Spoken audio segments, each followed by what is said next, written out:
off with a little bit of framing. My home state, Arizona, leads the nation in electing women to office, actually. Wow. Yeah, it's a little cool fact. That's where I hail from. So the specific office of governor has had 4 women in it, 2 Democrats and 2 Republicans. And Arizona is tied for the most women in the legislature, tied with the state of Vermont. 40% of the legislature in Arizona is represented by women. It's pretty incredible. Except we don't really think about Arizona as a state of great feminist values and issues, right? In fact, Jan Brewer, one of the great women in leadership in the state of Arizona, is responsible for SB 1070, one of the most corrosive and damaging pieces of legislation ever. So I love this panel. I'm really honored to be a part of it and to be moderating it because I think that feminism is a values statement. It's a values compass and an orientation that too often gets tied to women only, right? That this is actually a values system that is about humanity. It's about all of us. And so to be standing here with a panel of extraordinary men in leadership who may have, I'm excited to hear about their challenges, the issues that they face and why they came to their own feminism. Let's remember that. Let's remember that while we fight for women's representation, we're also actually fighting for the representation of feminist values. So I just wanted to set that framing for the day. So with that, I want to have every panelist introduce themselves, tell us a little bit about the work in the organizations that I just mentioned, and spend some time telling us about when they first identified as a feminist. So we can start with whoever is brave. We'll start at the end. Right, Rashad. Okay, I'll start. So again, my name is Rashad Beal. I work at Peace Over Violence at the Metro location downtown. We are a domestic violence and sexual assault prevention agency. We have a couple of different divisions: intervention, emergency services, advocacy, which is our legal department, and then we have our prevention department, which is where I work out of.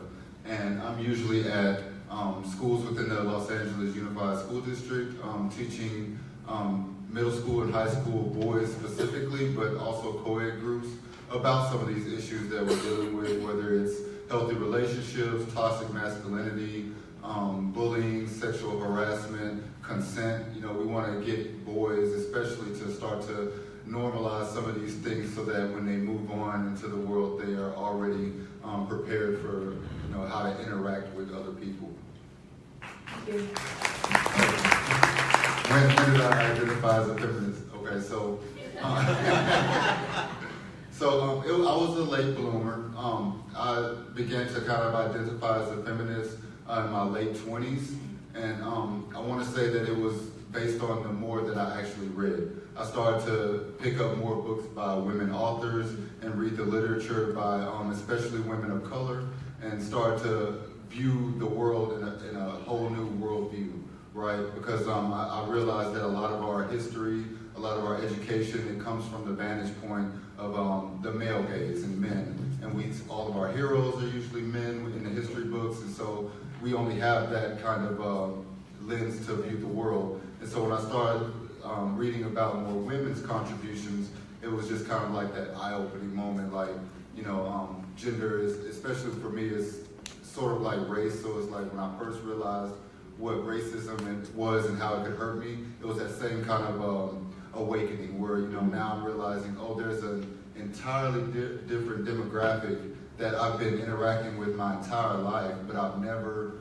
really empathized with what it means to be a woman, and knowing that I can't sympathize with it. Like, I mean, I can't put understand what women go through, but I can also try to empathize and understand based on the way that I understand discrimination. So just looking at that is how I started to identify. And then even though it sounds a little trite, you know, I had a daughter, and once I had a daughter, it was like I really have to start like looking at the world that we live in and looking at how I've contributed to the patriarchy and sexism. And then, you know, I started looking at how I treated my own wife and where I was lacking in communication. And then, of course, I moved out to how am I treating all women, regardless of if they have any kind of relationship with me or whether they're just a woman walking around the world. So.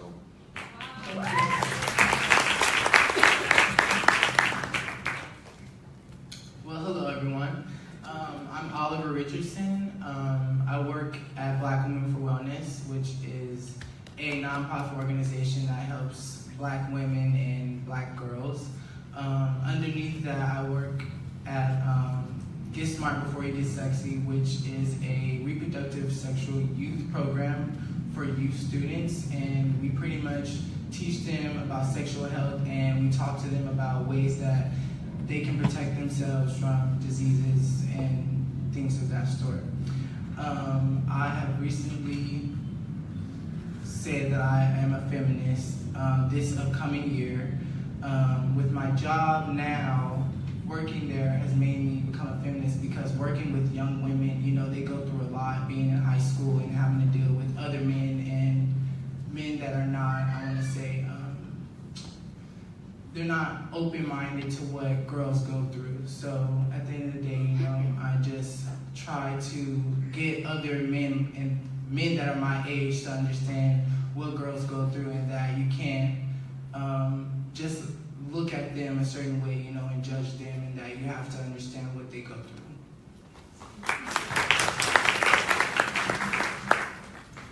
Hey, good afternoon, everybody. I'm Stephen Simon. I'm the director of the Department on Disability for the City of Los Angeles. Our mission is kind of really short and sweet. Our job is to ensure that every single city program, service, facility is accessible, period. And so we focus a lot, we'd like to take it a step further, right? Let's look at gender, let's look at sexual orientation, let's look at race, let's look at economic status and see how that impacts access. So I'm very proud of where we're going in the city of LA, and love to always partner with the city of West Hollywood and your Disability Commission and move forward. So that's what I do. Well, becoming a feminist. So when I was 6, I'll make this quick. When I was 6, I had a younger brother 3 and older brother 9. My mother, who had mostly been a stay-at-home mom and some part-time jobs here and there, decided, I want to do something a little different. Maybe I'll get a job. Maybe I'll become a surgeon. So I got to watch her go through medical school. And her graduation for me when I was a young teen was one of those extraordinary moments. That was not when I became a feminist. It didn't occur to me that women sort of weren't supposed to do that back then, or that there was odd or anything about that. I just didn't get it. I didn't get that it was odd maybe that Dad came home and cooked dinner some nights and Mom did some nights, we did ourselves some nights. It's just how it worked. So it wasn't until I was probably young 20s when I really ran into, wow, people find this strange. People find my worldview of equality an odd thing. And I became a race sort of focused activist at the time, then became an AIDS activist, and throughout both, I think I was a feminist. Thank you. Hi, I'm Alex Mohajer. I am the co-founder of Bros for America, which actually started as Bros for Hillary. Thank you. We campaigned for the first female major party nominee for President of the United States, and we surely expected to win that campaign. And we were so sort of involved by the end of the campaign season. We had like 45,000 members across our different platforms, and we were working with her actual digital campaign, doing messaging, and I mean, it was like a whole second full-time job. And then we were invited to New York to go to her election night party, and that's where I left my heart. And so literally the next morning, I was flying back to LA with my colleagues from Bros for Hillary, and we were like, what are we gonna do? And Bros for America was sort of the next iteration, and basically what our message is, you know, our bros are all of us, men, women, gay, straight, black, white. It's a message of inclusivity and progressivism, and kind of like a response to the white nationalist Bernie bro bullshit that you heard during that last election. So, when did I become a feminist? I don't know that I ever became a feminist. I grew up with a single mom. She's sitting right there taking video. And I think I probably became privy to the fact that women have to wear every single freaking hat possible. I mean, like, it's inhuman. Like, how can anyone? I look at the responsibility that women shoulder, and I go, like, I can't do it. There's a huge double standard, and so I think just from a young age, yeah, that's where it started. And then UC Berkeley, great school.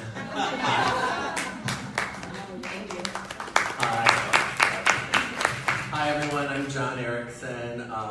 Chelsea, I'm so glad you're moderating this panel. I am the president of the Hollywood chapter of the National Organization for Women. I'm the very proud president of that chapter. Go see our table in the back. Raise your hands, Rand and Amanda. Woo! Sorry, got into plug. I'm also Governor Brown's appointee to the California Commission on the Status of Women and Girls. I'm the first man on that.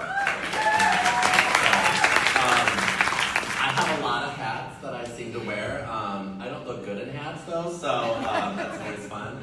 But I think I first became a feminist. I grew up with badass women in my life.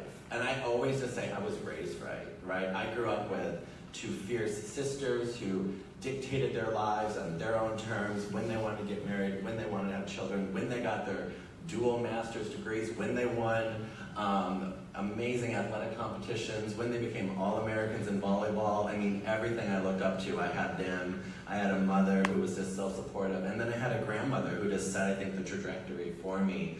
And she was my best friend. And so, you know, she picked me up from school every single day, and I spent like hours with her. It's weird when you have an 18-year-old saying you're going to go hang out with your grandmother, right? Like, but I did. Her name's Gladys. And, you know, she was the first female staff sergeant in the U.S. Army when the group of women, when WACs really started going in and being part of service. She was the first president of the Wisconsin chapter of the Veterans of Foreign War, and so she really existed in these very hyper-masculine, militaristic spaces, and she just became this icon to me, and it just kind of was like that subversive narrative that really just worked its way into me, and I always just say I was born a feminist, right? I don't know, when you have people leading the way, raising babies, raising your families with those principles, change the world.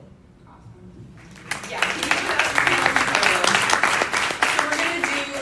Questions for the individual panelists based on the work, based on their role as activists in their communities. And we're going to start with Rashad. And while you start speaking, please also, I hope everybody's on Twitter tweeting about this. There's going to be some good content, so please make sure you share a Twitter handle, Instagram handle if that's appropriate.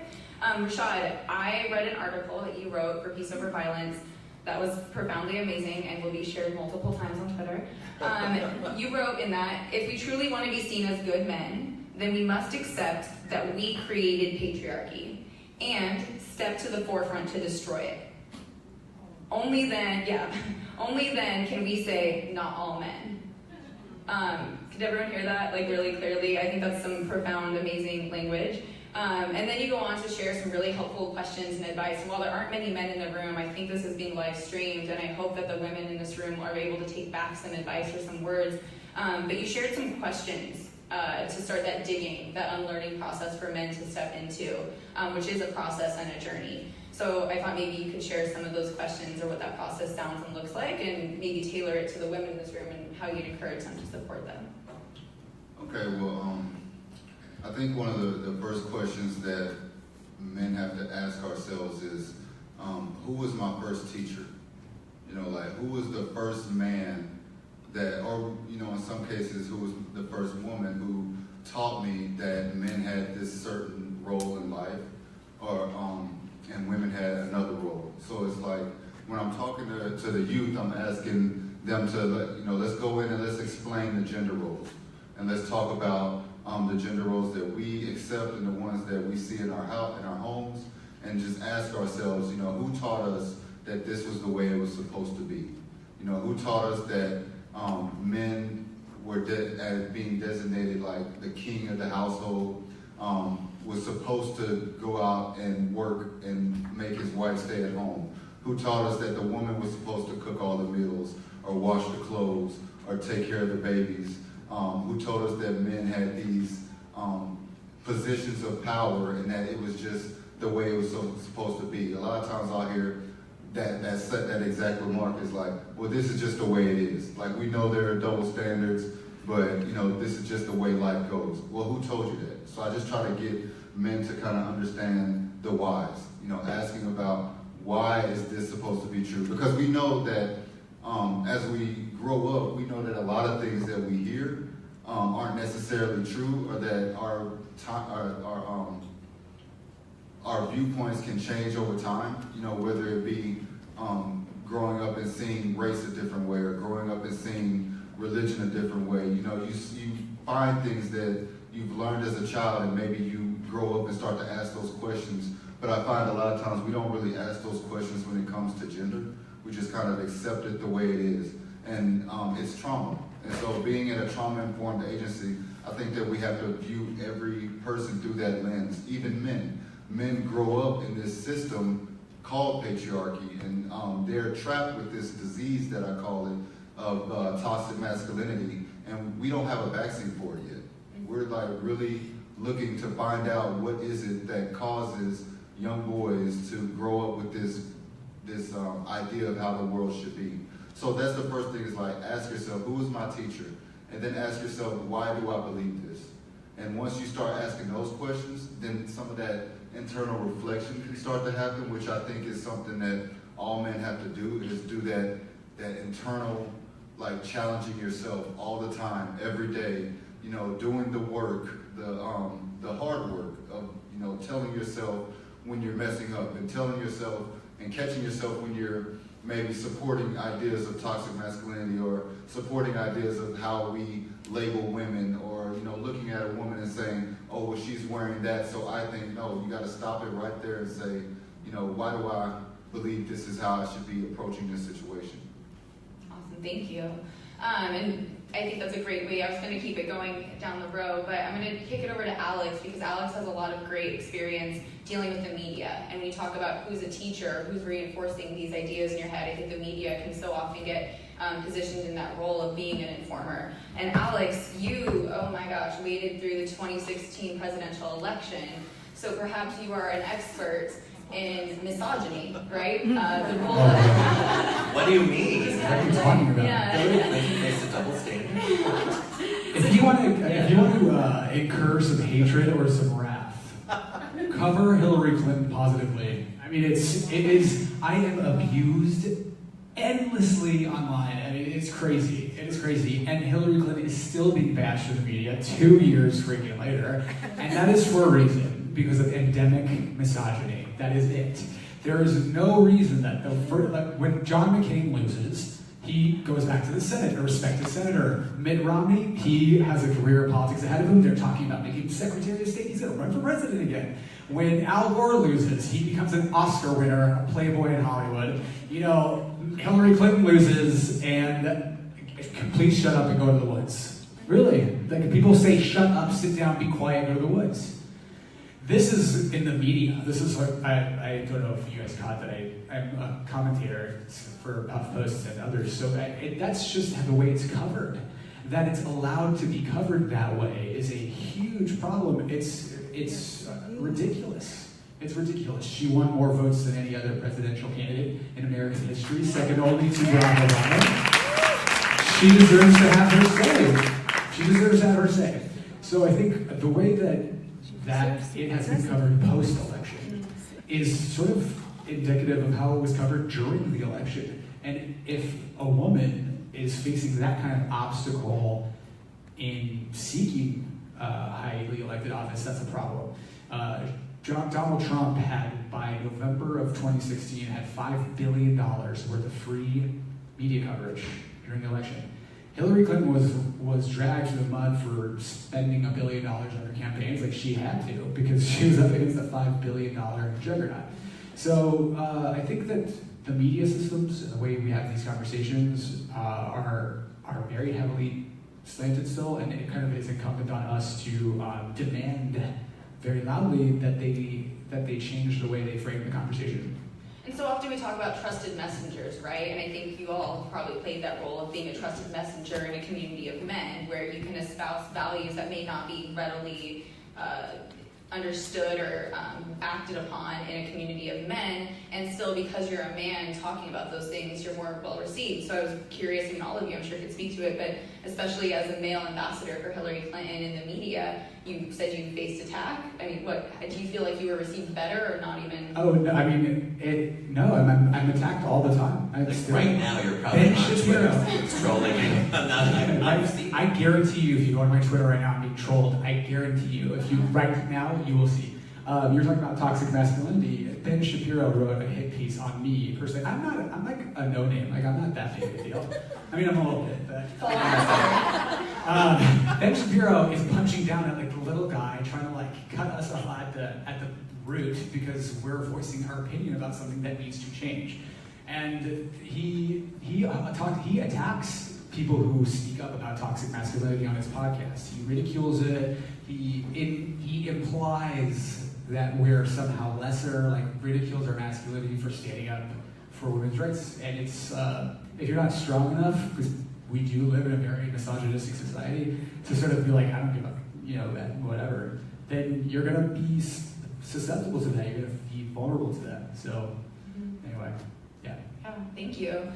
Stephen, I want to ask you, and I don't mean to put the whole weight of talking or speaking to intersectionality on you, but you did so really well in your introduction. You spoke to the various intersections that in just your work in the Department of Disability Services you have to think about and interact with. So in terms of strengthening feminism, maybe you could speak to the way that the various intersections of feminism, and you specifically coming at it as a disability advocate, how does lifting up those intersections of our work strengthen the movement?